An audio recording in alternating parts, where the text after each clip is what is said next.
লক্ষ্মীপুর সদর ৩ আসনের ধানের শীষের প্রার্থী বিএনপির যুগ্ম মহাসচিব শহীদউদ্দিন চৌধুরী এনির পক্ষে লক্ষ্মীপুর জেলা তাঁতি দলের যুগ্ম আহ্বায়ক মোহাম্মদ আতিকুর রহমান আজাদের নেতৃত্বে গণসংযোগ করা হচ্ছে।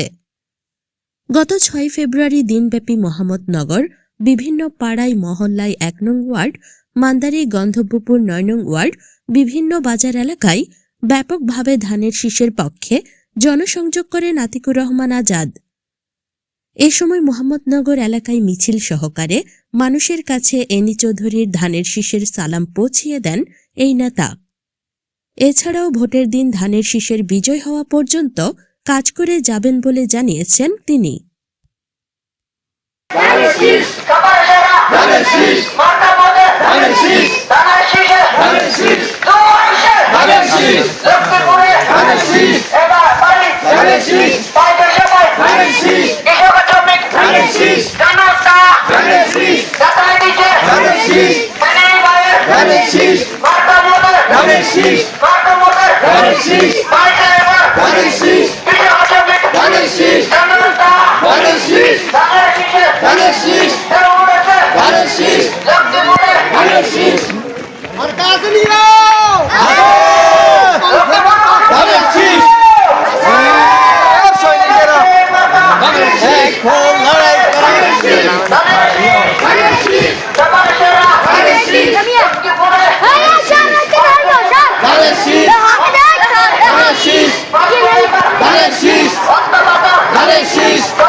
ভোট দিব